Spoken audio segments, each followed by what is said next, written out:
आप देख रहे हैं सिटी 24 न्यूज़ चैनल। કોંગ્રેસના દિગ્ગજ નેતા અહમદ પટેલના દુઃખદ અવસાનને પગલે માંગરોળમાં સર્વધર્મ પ્રાર્થના સભા યોજાઈ। જૂનાગઢ જિલ્લાના માંગરોળના વિવેકાનંદ સ્કૂલ ખાતે ગુજરાતના પનોતા પુત્ર અને કોંગ્રેસના દિગ્ગજ નેતા અહમદ પટેલના દુઃખદ અવસાનને લઈને સર્વધર્મ પ્રાર્થના સભા યોજાઈ હતી।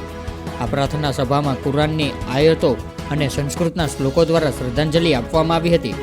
આ શોક સભામાં સ્થાનિક આગેવાનો દ્વારા શ્રદ્ધાંજલિ રૂપે અહમદભાઈ સાથેના સ્મરણને યાદ કરીને માંગરોળ માટે અહમદભાઈનો નાતો અને કામ કરવાની ખેવના સદગુણોનું વર્ણન કરવામાં આવ્યું હતું। તેમના ગુણોને જીવનમાં ઉતારવા અપીલ કરવામાં આવી હતી।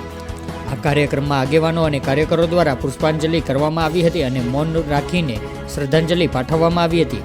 આ કાર્યક્રમમાં હિન્દુ મુસ્લિમ આગેવાનોએ હાજરી આપી હતી। પૂર્વ ઉર્જા મંત્રી અને મહિલા ડૉક્ટર ચંદ્રિકાબેન ચુડાસમા પણ અહમદભાઈની લાગણીઓને પોતાના માટે મોટો ભાઈ ગુમાવ્યો છે તેમ કહીને તેમની યાદમાં રડી પડ્યા હતા। અમે આજે અમારો એક મોભી ગુમાવ્યો છે। આજે માંગરોળ તો રાંક બન્યું છે, સમસ્ત ગુજરાત રાંક બન્યું છે, સમસ્ત દેશ રાંક બન્યો છે। અમે આજે જાણે એવું લાગે કે અમારું બધું જ છીનવાઈ ગયું અને અમે સાવ ગરીબ થઈ ગયા છીએ। આજે અમારી પાસે કાંઈ રહ્યું નથી। ભગવાને બહુ વહેલું છીનવી લીધું અમારી પાસે, પણ ઉપરવાળાને તો આપણે કાંઈ કહી શકતા નથી। અહમદભાઈ એ દેશના નેતા હતા, પરંતુ કોંગ્રેસ પક્ષના એ પડદા પાછળની થીક બેંક હતા। હંમેશને માટે એમણે ગમે એવી પરિસ્થિતિ હશે ત્યારે પણ એમના થકી સમાધાનો થયા, એમના થકી રાજ્ય સરકારો ચાલી, યુપીએના 10 વર્ષ પણ એમની સલાહ અનુસાર એમની જ્ઞાન રજૂ થયા। એમણે કોઈ દિવસ સત્તાની લાલચ ન રાખી। 45 વર્ષનું એમનું જીવન।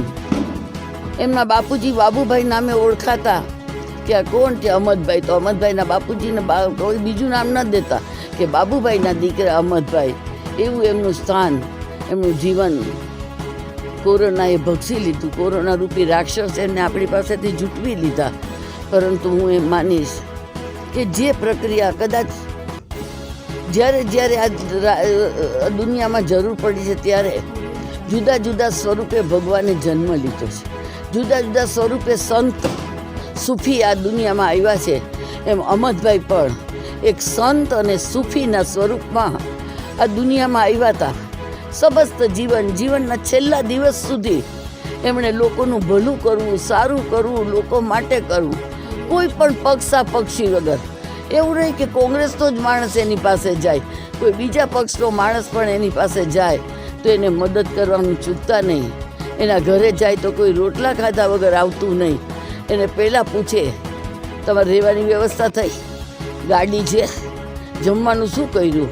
હવે આજે અમે એવા નોંધારા થઈ ગયા કે જેમ મા ને બાપ વયા જાય ને કોઈ પૂછે નહીં, એમ અમને હવે કોઈ પૂછનાર ન રહ્યું। દિલ્હીમાં કોઈ રહ્યું નહીં અને ગુજરાતની તો પરિસ્થિતિ એવી ઊભી થઈ કે ગુજરાતનો અવાજ જે દિલ્હીમાં હતો અને સાહેબનો અવાજ સમસ્ત દેશમાં હતો, દુનિયામાં હતો, એ અવાજ અમારી પાસેથી વયો ગયો।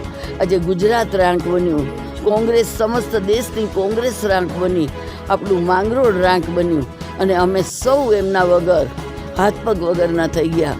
પરમ કૃપાળુ પરમાત્મા એમના કુટુંબીજનોને સહન કરવાની શક્તિ આપે અને અલ્લાહ એમને જન્નતશીલ કરે, એમના પોતાના ખોળામાં એમને લઈ અને રાખે, એવી જ શ્રદ્ધાંજલિ સાથે અસ્તુ।